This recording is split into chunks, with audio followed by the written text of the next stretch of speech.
नमस्कार, शाम के 6 बज चुके हैं। प्रदेश के मुद्दे के साथ आपके सामने हाजिर हूं मैं वैशाली और आज बात करेंगे सियासी ब्लास्ट की। दिल्ली में जो ब्लास्ट हुआ उसके बाद अब सियासी ब्लास्ट किस तरीके से मचा है ये आज हम आपको दिखाएंगे। बता दें कि दिल्ली में हुए भीषण धमाके ने पूरे देश में सनसनी फैला दी है। जहां एक और दिल्ली हादसे में दिल्ली कांप उठी, वहीं दूसरी ओर राजनीतिक गलियारों में बयानबाजी का दौर भी शुरू हो गया। कांग्रेस नेता दिग्विजय सिंह ने इस धमाके को लेकर केंद्र सरकार पर सीधा हमला बोला। उन्होंने अपने सोशल मीडिया प्लेटफॉर्म एक्स पर लिखा, अमित शाह जी, आप बिहार चुनाव में व्यस्त हैं और दिल्ली में लाल किले पर बम फट रहा है। एनएसए, आईबी, सीपी दिल्ली क्या कर रहे हैं? क्या इन लोगों पर जिम्मेदारी तय की जाएगी या फिर इसे बिहार चुनाव में हिंदू मुस्लिम ध्रुवीकरण करने का प्रयास बनाया जाएगा? उन्होंने आगे लिखा, जिन निर्दोष लोगों की जान गई उनके परिवारों को हमारी संवेदनाएं, शासन उन्हें न्याय दिलाएगी। क्या कुछ है पूरा मामला और क्यों सियासी ब्लास्ट हुआ है देखेंगे, लेकिन इससे पहले देखेंगे ये खास रिपोर्ट।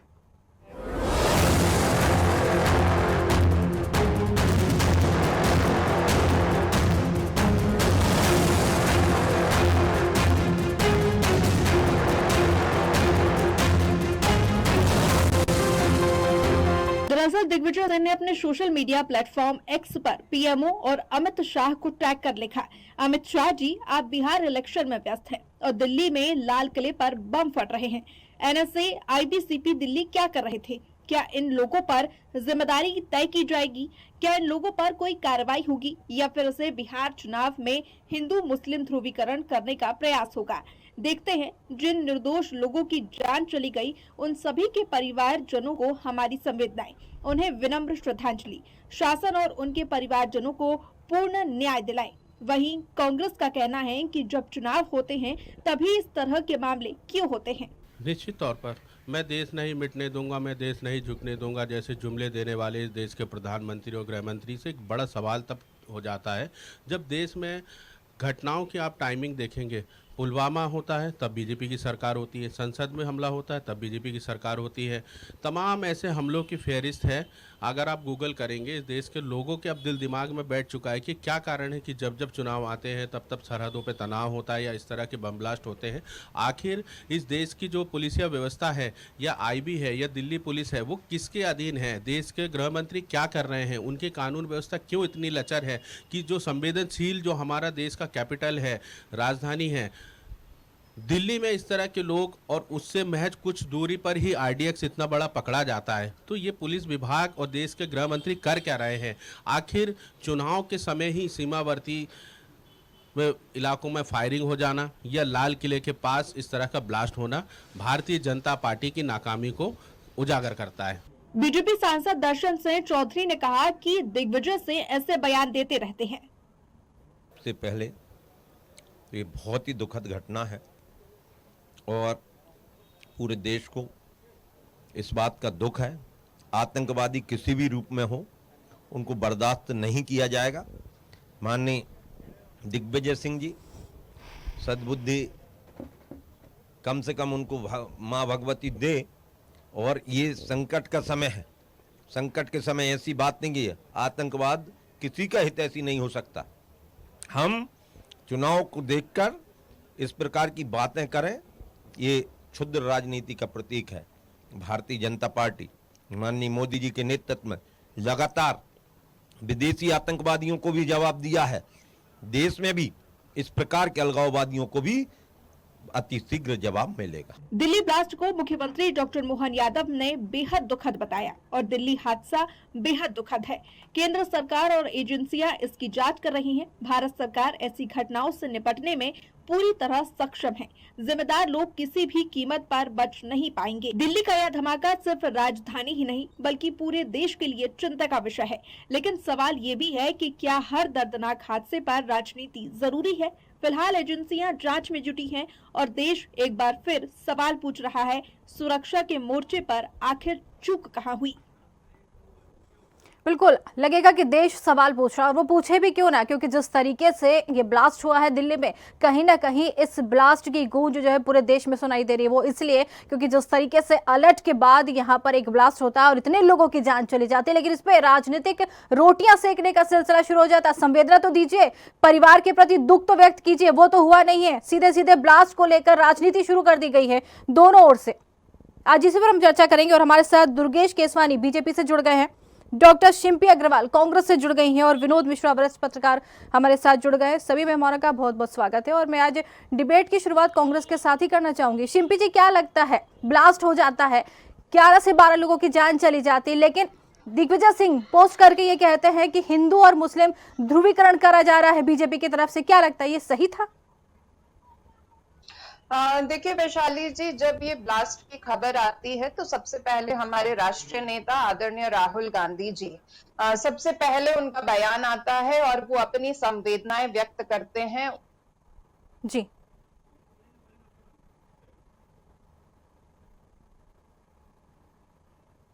के अंदर कोई आतंकवादी हमला होता है तो निश्चित तौर पर हम पक्ष या विपक्ष के रूप में नहीं सोचते हैं, बल्कि हम एक भारतीय के रूप में सोचते हैं, क्योंकि प्रत्येक भारतवासी के अंदर राष्ट्र प्रथम की भावना है और हम ये चाहते हैं कि इस तरह की आतंकवादी घटनाएं हमारे देश में ना हो। किंतु भारतीय जनता पार्टी जिसकी जवाबदारी इस देश में सुनिश्चित नहीं हो पा रही है, वो मजबूर कर देती है विपक्ष को उनके ऊपर प्रश्न उठाने के लिए।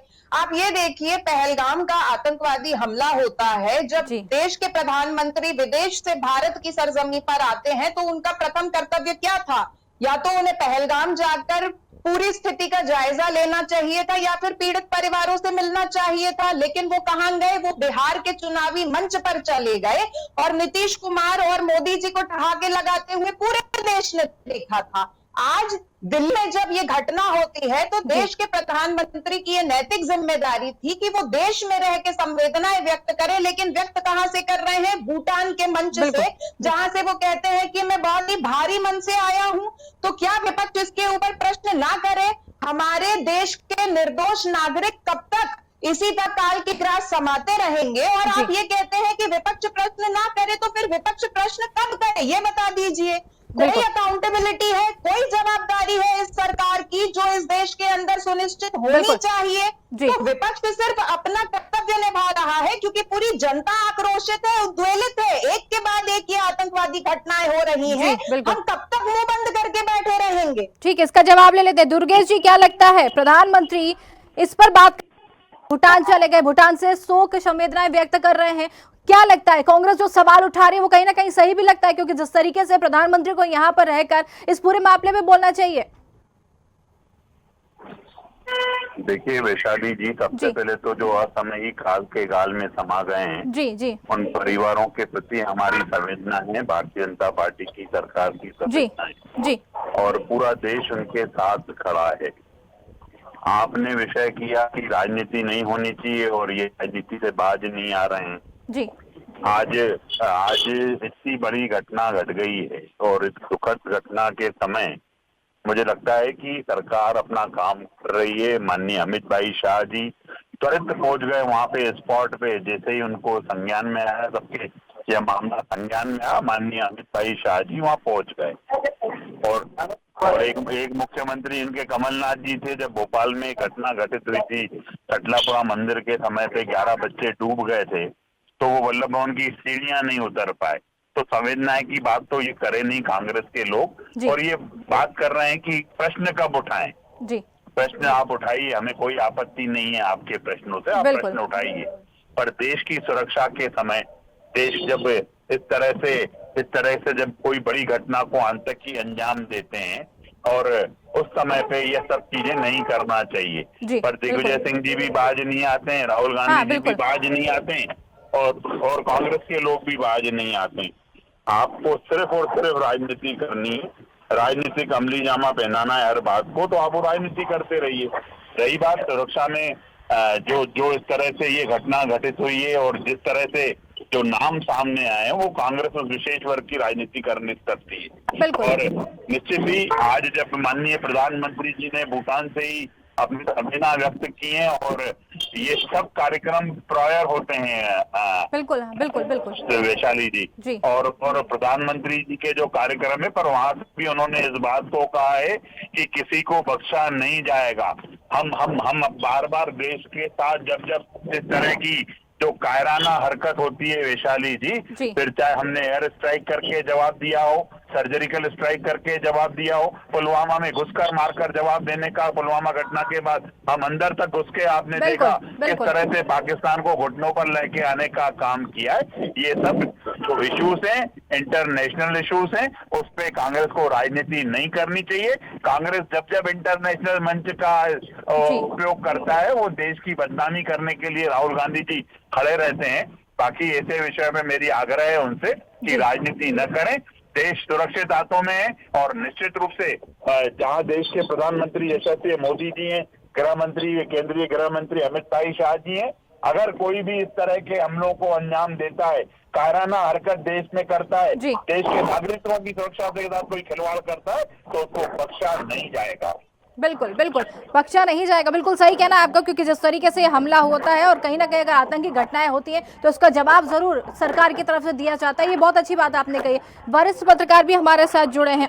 द्विवेद, आपको क्या लगता है, विनोद जी क्या लगता है आपको, जिस तरीके से आतंकी हमला हुआ और दिग्विजय सिंह इस तरीके की बातें करते, ट्वीट करते, कहीं ना कहीं सियासी मुद्दा बना देते हैं, सुर्खियों में रहने का ये पूरा मामला उठाया जाता है, क्या इसलिए ही बोलते हैं? नहीं, इसे हम सुर्खियों में लाने का मुद्दा तो नहीं कह सकते, क्योंकि दिग्विजय सिंह विपक्ष के नेता हैं, कांग्रेस के नेता हैं जी। तो विपक्ष का भी ये कार्य होता है, इसमें यदि इस तरह की कोई ज्वलंत घटनाएं हो जाती हैं जी, तो विपक्ष पार्टी जो है उनके पास जिस तरह के संसाधन है उसके माध्यम से वो सरकार की नाकामी, कमियों को प्रदर्शित करती है कि भाई इतनी बड़ी कैसे हो गई। दिल्ली लाल किले के पास इस तरह का विस्फोट हो जाना, और वो भी इंटेलिजेंस से रिपोर्ट आने के बाद जी, तो ये जो है इस पे हम राजनीति न करते हुए विपक्ष के नेता भी यदि कोई विषय उठा रहे तो उसे सद्भावना से लें और ये प्रयास करें कि इस तरह की घटनाएं ना हो, क्योंकि आतंकी और आतंक की ना तो कोई राजनीतिक दल को समर्थन करना चाहिए और ना होना चाहिए और ना कोई धर्म है। तो वास्तविक स्थिति में जितनी जल्दी हो सके सही निर्णय आना चाहिए। देखिए क्या होता है, जांच में कई बार विभिन्न विषय आते हैं, कई ऐसे नाम आते हैं जो बाद में बच हो जाते हैं। तो कई बार मीडिया भी क्या होता है कि कुछ खास नाम और कुछ खास वर्ग को उछालना शुरू कर देता है जी। तो इन सब चीजों में कई बार आम जनता के बीच या राष्ट्र के बीच भ्रांतियां पैदा होती हैं। तो इस पे जिम्मेदारी मुख्य रूप से जो भी सरकार में बैठते हैं, चाहे किसी भी राजनीतिक दल की है, उनके ही ऊपर आती है। तो उसे अपना उसका दायित्व समझे और प्रयास करें कि इस तरह की घटना न घटे। बिल्कुल बिल्कुल ठीक है, चलिए आपकी बात बिल्कुल बहुत अच्छी बात है। शिंपी जी, बड़ा आरोप लग रहा है, बीजेपी ये कह रही है कि देश का विरोध करना ही कांग्रेस का वो जो है बन गया है कि कांग्रेस सिर्फ देश का विरोध करती है, राहुल गांधी सिर्फ देश का विरोध करने ही बाहर जाते हैं। ऐसा क्यों, ये आरोप क्यों लग रहा है? देखिए, भारतीय जनता पार्टी का विरोध करना या फिर सरकार से प्रश्न करना देश का विरोध करना नहीं होता है, बल्कि विपक्ष का उत्तरदायित्व होता है, उनका कर्तव्य होता है। आपने देखा होगा वैशाली जी, मीडिया खुद अपनी जान पर खेलकर कितनी संजीदगी से रिपोर्ट्स को लेकर आ रही है। कहीं लाल किले पर एक बच्चे की मां आंसू बहा रही है कि उसका बच्चा लाल किला घूमने आता है, जो कि एक बहुत ही सुरक्षित स्थान है, और वहां पर ब्लास्ट हो जाता है। आप उस मां की संवेदना को समझने का प्रयास कर, कहीं मीडिया रिपोर्ट्स आ रही है हॉस्पिटल में जो शव है उनको घर ले जाने के लिए अभिभावकों को एम्बुलेंसेस प्रोवाइड नहीं करी जा रही है। आप ये बताइए, अगर विपक्ष प्रश्न नहीं करेगा तो फिर इस देश में प्रश्न कौन करेगा? और सरकार जो अपनी जिम्मेदारियों से भागती है, क्योंकि हम मान के चलते हैं कि भारत की प्रत्येक सरकार, वो चाहे कांग्रेस की हो या बीजेपी की हो, वो इन आतंकवादी गतिविधियों से निपटने में सक्षम है। लेकिन क्या एक सक्षम सरकार का ये कर्तव्य नहीं है कि पिछली घटना से कोई सबक सीखा जाए? पहलगाम हमला जहां हुआ वो देश का एक बहुत सुरक्षित हिस्सा था। पुलवामा की घटना होती है जिस पर केंद्र सरकार जवाब नहीं देती है, और आज लाल किले की प्राचीर के पास जहां पर विस्फोट होता है, ये एक बहुत सुरक्षित और हाईली सिक्योर्ड जोन है। अगर वहां तक आतंकवादी घुस पा रहे हैं, क्योंकि ये माना जा रहा है कि ये भी एक आतंकवादी घटना ही हो सकती है, क्योंकि अभी अधिकृत रूप से इसकी घोषणा नहीं हुई है, तो क्या हम सरकार से प्रश्न नहीं करें कि आपने पूर्व की घटनाओं से क्या सबक सीखा है? बिल्कुल। तो आप कांग्रेस के ऊपर कितने भी आरोप प्रत्यारोप कर लीजिए, हम विपक्ष हैं और अगर जनता का दुख देखते हैं तो वैशाली जी हम प्रश्न तो करेंगे ही। भारतीय जनता पार्टी को नागवारा गुजरे तो ये उनकी समस्या है, विपक्ष की समस्या नहीं है। ठीक है, इसका जवाब ले लेते हैं। दुर्गेश जी क्या कहेंगे? बड़ा आरोप लगा है कि सरकार तो कर रही है, सक्षम है सरकार, लेकिन कहीं ना कहीं जिस तरीके से चूक हो जाती, जिस तरीके से आरोप लग रहे हैं, तो सवाल तो उठना लाजमी लगता है, क्योंकि जिस तरीके से ये हमला हुआ है, सरकार अपनी जिम्मेदारी से कहीं ना कहीं चूक गई है। क्या नहीं लगता? ये कांग्रेस आरोप लगा रही है। देखिए वैशाली जी, हम कहीं किसी चीज में कहीं जो चूक होती है तो उसको अगर नहीं सुधारे, रेक्टिफाई नहीं करें। अब जो पुलवामा का हमला हुआ तो क्या हमने ऑपरेशन सिंदूर के माध्यम से हमने घर में घुसकर नहीं मारा क्या उनको? जी, जी। आप हमारी कार्रवाई पर देखिए, हमारे ये जो हमला किया है, हमारे प्रधानमंत्री जी ने, हमारे गृह मंत्री जी ने, हमारे रक्षा मंत्री जी ने स्पष्ट कर दिया। और कल ही आप देखेंगे कि फरीदाबाद में लगभग 2900 किलो जो विस्फोटक सामग्री थी, जमॉल्ट राइफल, असॉल्ट राइफल थी, कई जिंदा कारतूस सही भारी संख्या में हमने उसको करने का काम किया। कई आतंकी जम्मू कश्मीर, गुजरात, लखनऊ, फरीदाबाद में भी पकड़े गए। तो सरकार तो सतत काम कर रही है। अब ये दिग्विजय सिंह जी और कांग्रेस सिर्फ और सिर्फ राजनीतिक चश्मा पहनकर राजनीति करने का काम करते हैं। लाशों पर राजनीति करने का काम ये लोग हमेशा से ही करते हैं। अब अब ये शिल्पी जी प्रश्न ही करना चाह रही है, जनता नजारा दे इनसे, ये प्रश्न करना चाह रही है। जनता की बात अगर आपने कभी उठाई होती तो विपक्ष में नहीं बैठे होते। जनता कांग्रेस से विमुख हो चुकी है। अब ये इस तरह से अपने अपने गुटों और दलों के माध्यम से ये आरोप प्रत्यारोप करते रहे, इनको करने दीजिए। हम सुरक्षा में निश्चित रूप से तैनात है। पूरा देश उन शोक संतप्त परिवार के साथ खड़ा है और हमारी सरकार निश्चित रूप इस चीज का बिल्कुल दूध का दूध और पानी का पानी हो जाएगा। और जिसने भी इस घटना को अंजाम दिया है उसको घुटनों पर लाके जो सबूत उसको जो उसको निश्चित रूप से ढंग से उस चीज को निस्तो नाबूद किया जाएगा। जिसने भी जिसको अंजाम दिया घटना को, कोई भी बख्शा नहीं जाएगा। वैशाली जी, ये माननीय प्रधानमंत्री के शब्द हैं, हमारे गृह मंत्री जी के शब्द हैं, हमारे डिफेंस रक्षा मंत्री के शब्द हैं। तो ये है कि जिसने हिमाकत की है उनको बख्शा नहीं जाएगा। अब कांग्रेस के समय, मैं उन आरोपों में नहीं जा रहा हूँ कि कांग्रेस के समय आतंकवादी कहाँ क्या क्या नहीं करते थे ये लोग। ये इनको क्योंकि ये राहुल गांधी की पार्टी की विद्यालय की नेता है ये, तो ये सब कोई एक ही उसमें राजनीति ढूंढने का काम करेगी। पर इसके विपरीत सुरक्षा में कहाँ पे इस चीज को कैसे वो हुआ है उसको निश्चित रूप से हमारी सभी एजेंसियां जांच कर रही हैं। सभी एजेंसियां इस चीज को देख रही हैं कि क्या आखिर इसमें क्या है, और निश्चित रूप से वो देश के सामने भी आएगा और जो जिसने हिमाकत की उसको बख्शा भी नहीं जाएगा। बिल्कुल, दोषियों को बख्शा नहीं जाएगा। शिंपी जी, बड़ा सवाल तो जरूर आपने उठाया, लेकिन साथ ही इसका जवाब भी मिल गया कि कोई भी दोषियों बख्शा नहीं जाएगा। और ये मामले जब आते हैं सामने तो इनका जवाब भी जिस तरीके से सरकार देती है वो भी हमारे सामने, लेकिन उसके बाद भी फिर यही कहा जा रहा है कि कोई भी दोषी होगा बख्शा नहीं जाएगा। लेकिन सवाल तो ये भी उठ रहा है ना कि जब कांग्रेस की सरकार थी तब भी तो ऐसे हादसे होते थे, कमी नहीं आती थी हादसों में, लेकिन जब बीजेपी की सरकार आई तो कहीं ना कहीं हादसों में कमी आई और मुंह तोड़ जवाब भी दिया गया। ये दावा बीजेपी कर रही है। वैशाली जी, जब कांग्रेस की सरकार थी तो जिम्मेदारियां भी तय होती थी। कांग्रेस की सरकारों में इस्तीफे भी हुआ करते थे। कांग्रेस की सरकार में ये नहीं होता था कि देश में आतंकवादी हमला हुआ है तो प्रधानमंत्री जी अगले दिन विदेशी यात्रा पर चले गए हो। ये भारतीय जनता पार्टी की सरकार में ही हो रहा है और ये शाश्वत सत्य है कि जनमानस ने भारतीय जनता पार्टी को ही जनमत दिया है। तो आप जिस तरीके से कह रही है कि इस्तीफे दिए हैं, शिंपी जी आप कह रहे हैं इस्तीफे दिए, चलिए एक नाम तो बता दीजिए किसने इस्तीफा दिया था।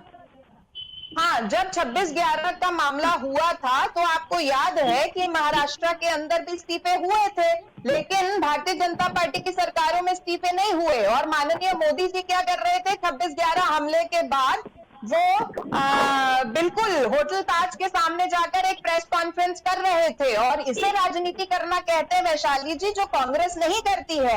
न राहुल गांधी जी ने, लेकिन हर हमले का मुंह तोड़ जवाब भी तो दिया गया, कांग्रेस ने नहीं दिया। हमले का मुंह तोड़ जवाब दिया जाता है, नहीं कांग्रेस ने क्यों नहीं दिया है? कांग्रेस ने भी हमले के मुंह तोड़ जवाब दिया है वैशाली जी, और जनता के सामने उन्होंने प्रमाण रखा है। है, लेकिन कांग्रेस ने कभी ये नहीं किया है कि हमने सर्जिकल स्ट्राइक के नाम पर वोट बटोरने का प्रयास किया हो या ये काम किया हो। ये सारी चीजें जो है ना भारतीय जनता पार्टी की सरकारों में होती है, और हम ये कह रहे हैं ना कि जनता ने आपको जनमानस दिया है तो आप उनके वोट का सम्मान करिए, आप उनके प्रति संवेदनाएं रखिए और अपनी जवाबदारी को सुनिश्चित करिए। स्वयं भारतीय जनता पार्टी के प्रवक्ता ये कह रहे हैं 2900 किलोग्राम का जो विस्फोटक है वो फरीदाबाद से जब्त हुआ, तो पहला प्रश्न ये उठता है कि पुलवामा में भी इसी तरह का आरडीएक्स आया था जिस पर केंद्र सरकार ने आज तक जवाब नहीं दिया कि वो आरडीएक्स कहां से आया। और अब ये क्या इंटेलिजेंस का फेलियर नहीं है कि इतना बड़ा विस्फोटक जो पूरी दिल्ली को दहला सकता था, आप उसको कल फरीदाबाद से जब्त करते हैं, तो वो आया कैसे? तो देखिए, जवाबदेही भारतीय जनता पार्टी की सरकार सुनिश्चित नहीं करती है। सिर्फ कांग्रेस पर दोषारोपण करने से कुछ नहीं होगा कि हम राजनीति कर रहे हैं, हम तो विपक्ष का कर्तव्य निभा रहे हैं और आपसे प्रश्न कर रहे हैं। और भारतीय जनता पार्टी स्पष्ट तौर पर अपनी जिम्मेदारियों से, अपनी जवाबदेही से भागती हुई नजर आती है। ठीक है, इसका जवाब लेंगे कि कांग्रेस जो आरोप लगा रही है कि बीजेपी अपनी जिम्मेदारी से भागती हुई नजर आ रही है, इसका जवाब लेंगे। लेकिन वरिष्ठ पत्रकार की तरफ रुख करना चाहूंगी। विनोद जी, क्या लगता है आपको, इस तरह की घटना, इस तरह का आरोप प्रत्यारोप चुनाव को प्रभावित नहीं करता? देखिए, चुनाव को तो प्रभावित करता है, क्योंकि जिस तरह से घटना घटी और सुबह से मतदान है जी, और सारे चैनलों ने उस घटना को कवर किया और अपने अपने ढंग से रंग लगा लगा के कवर किया जी। यदि देखेंगे तो उसका प्रभाव बिहार का जो मतदान हो रहा है उस पे कहीं ना कहीं पड़ता है, क्योंकि टोंगे रैली जरूर बंद हो गई, लेकिन माउथ पब्लिसिटी जो है जी। वो कंटिन्यू 5:30 बजे 6 बजे तक चलती है। उससे बड़ी चीज ये होती है कि जो जिस परिदृश्य के होते हैं तो कहीं ना कहीं एक भय व्याप्त होता है या कहीं ना कहीं एक सुरक्षा के नाते लोग लामबंद होते हैं और ये कहते हैं और या अनुकरण करते हैं कि इस तरह की जो घटनाएं हो रही हैं तो इसके लिए सुरक्षित कौन सा दल होगा, और इस तरह से वोटों का भी कई बार ध्रुवीकरण होता है। और इन्हीं लाभ और हानि की दृष्टि से भी कई बार राजनीतिक संगठन एक दूसरे पर आरोप और प्रत्यारोप लगाते हैं। बिल्कुल, होना ये चाहिए कि जब सरकार बन गई तो ना तो वो भाजपा की सरकार कहलाएगी और ना वो कांग्रेस की कहलाएगी, वो भारत सरकार या राज्यों की सरकार है। बिल्कुल। तो उस नाते उनका यह दायित्व नहीं होता कि यदि मेरे दल का कोई व्यक्ति बोल रहा है तो वो गलत भी बोल रहा है तो सही बोल रहा है, या विपक्ष का बोल रहा है तो हम उसका खंडन हमेशा निगेटिविटी में दें। बिल्कुल। हमारे देश का कोई भी प्रबुद्ध नागरिक या संगठन उस घटना के संबंध में बोल रहा है या राष्ट्र की सुरक्षा से संबंध में बोल रहा है, तो जो भी दल सरकार में बैठे हैं उससे उस महत्वपूर्ण विषय को पूरी जिम्मेदारी से उठा करके मंथन करना चाहिए कि भविष्य में इस तरह की बातें कम से कम हो सके। बिल्कुल। तो उसका हम कहते हैं कि पूर्व कांग्रेस नहीं करती थी या हम कर चाहते हैं, स्वाभाविक है कि यदि आप सरकार में हैं 2014 से निरंतर है तो जनमत आपकी ओर है और वो जनमत की अपेक्षा है जी कि जिस आतंकवादी घटना या विध्वंसकारी कृत्य होते रहे हैं पहले में, उसमें कहीं आप पर विश्वास यह करते हुए किया है कि इस तरह की घटनाएं कम हो। बिल्कुल। और वो कम हुई है, अब जो हो रही है वो भी ना हो। बिल्कुल। इस ओर करने के दलों को ना करके आपके पास सरकार की जो एजेंसियां उसे केवल चुस्त और दुरुस्त करना कि घटनाएं ना हो सके। कोई दल का कार्यकर्ता नहीं करेगा, लेकिन आपको एजेंडा बना करके उसमें सख्ती लाना है, ये करना जरूरी है और ये होना चाहिए। बिल्कुल बिल्कुल, आपका कहना भी सही है। यही जवाब मैं चाहूंगी दुर्गेश केशवानी जी से पूछना चाहूंगी, इसी का जवाब कि धमाकों में कमी आई है ये कह रहे हैं और इसका मुंह तोड़ जवाब भी दिया जाता है, लेकिन पूरी तरीके से इस पर किस तरीके से लगाम लगानी चाहिए ये कैसे संभव होगा? क्यों अगर सुरक्षा तंत्र इतना मजबूत है तो लाल किले जैसी जगह पर सिक्योरिटी जितनी होती है वहां पर जाकर हमला हो जाना बड़ी बात कहलाता है। देखिए वैशाली जी, हम तो निश्चित रूप से हाथ कंगन को आरती क्या, पढ़े लिखे को आरती क्या, आपके पैनल में बैठे ही जब एक वरिष्ठ पत्रकार साथी इस चीज को बता रहे हैं तो निश्चित रूप से हम काम कर रहे हैं। हमने हर उस हमले का बदला लिया है जो उन्होंने जो कायराना हरकत की। आप देखिए 9 नवंबर को ISI के मॉड्यूल का भांडाफोड़ हमने गुजरात उत्तर प्रदेश संयुक्त अभियान के तहत हमने उनका भांडाफोड़ किया। जी 7 नवंबर को गुजरात ATS ने एक महिला सहित 4 आतंकियों को गिरफ्तार किया है। 7 नवंबर को राजस्थान में TTP से जुड़ा हुआ प्रचारक गिरफ्तार हुआ है। 20 अक्टूबर को पुणे में AQIS की तकनीकी विशेषज्ञ पकड़ा गया है। 24 अक्टूबर दिल्ली में ISI से प्रेरित ऑनलाइन मॉड्यूल नाकाम किया है हमने। 15 अक्टूबर पंजाब में ड्रोन हथियार और ड्रग नेटवर्क का भांडाफोड़ किया है। अक्टूबर में जैश ए मोहब्बत के कट्टरपंथ का जो मॉड्यूल है हमने उसका पर्दाफाश किया। तो हम तो सतत काम कर रहे हैं और हम किसी चीज से बचने का काम भी नहीं कर रहे हैं। हम सतत हमारे जो ऑपरेशन है, हमारे जो चल रहे हैं, आप देखेंगे। पर जिस तरह से हमने पाकिस्तान में आतंकियों के ठिकानों को ध्वस्त करने का काम किया, उससे वो विपरीत हैं, बिलबिला रहे हैं, तिल मिला रहे हैं और निश्चित रूप से वो कहीं और अपना फन फैलाने का काम कर रहे हैं। पर आपके न्यूज आवर जो कि जन सरोकार से जुड़ा हुआ चैनल है, जनता की बात उठाने वाला चैनल है, मैं आपकी चैनल बड़ी गंभीरता से कह रहा हूँ, कोई भी कितना ही बड़ा आतंकी फन फैलाने का, कोई भी संगठन फन फैलाने का काम क्यों न करे, पर उसको हम ध्वस्त करेंगे। वो अगर वो देश की सुरक्षा के साथ, देश के लोगों के साथ खिलवाड़ कर रहे हैं, उनके जिस तरह से कायराना हरकत कर रहे हैं, तो निश्चित रूप से उनकी जगह जेल की सटीक है। उनको निश्चित रूप से ढूंढकर, उनको टारगेट कर उनको निस्तोनाबूद करने का काम करेंगे। कल भी जिस तरह से शिल्पी जी समझ तो रही है उस चीज को कि 2900 RDX हमने पकड़ा है, उसको वो बड़ा ऑपरेशन था। कहीं वो देश में कैसे आए, क्या है, ये सब चीजें, सब एजेंसी हमारी काम कर रही है। पर इस समय देश में देश की सेना के साथ, देश के लोगों के साथ खड़ा होने का समय है। पर राहुल गांधी जी, उनके नेता ये सब बातें नहीं समझेंगे। दिग्विजय सिंह जी तो खुद आतंकियों को जी कहते हैं, जाकिर नाइक जैसे आतंकी को शांति का दूत बताते हैं। तो ये दिग्विजय सिंह और ये कांग्रेस के लोग, इनकी राजनीति करने का तरीका यही है। जनता इनसे विमुख हो चुकी है, जनता इनके पास जा नहीं रही है, तो इसी तरह की वो बातें करेंगे। बाकी हम पूरे देश के साथ खड़े। हमारे माननीय प्रधानमंत्री जी ने स्पष्ट किया है, हमारी सरकार ने स्पष्ट किया है कि किसी को भी बख्शा नहीं जाएगा। वैशाली जी बिल्कुल, बहुत अच्छी आपने बात कही, इसका जवाब जरूर लेते, लेकिन शिल्पी जी हमारे साथ नहीं, संपर्क टूट गया। लेकिन जो आपने बात कही है कि देश को खड़ा रहना है और सरकार पर भरोसा रखना है कि इसका जवाब भी जरूर मिलेगा। फिलहाल समय हो चुका है और ये चर्चा हमें यहीं रोकनी पड़ेगी। बहुत बहुत धन्यवाद हमसे जुड़ने के लिए आप सभी का। तो आपको बता दें कि दिल्ली धमाका जिस तरीके से देश में हुआ, कहीं ना कहीं ये सवाल जरूर छोड़ता है, लेकिन जिस तरीके से ये जवाब मिला है कि दोषी कोई भी हो बख्शा नहीं जाएगा, और उसका उदाहरण हम देख चुके हैं। जिस तरीके से अगर हमले होते हैं तो इनका जवाब घर में घुसकर दिया जाता है, और यहाँ पर हमें फिर से भरोसा रखना पड़ेगा कि सरकार जवाब देगी और घर में घुस के देगी।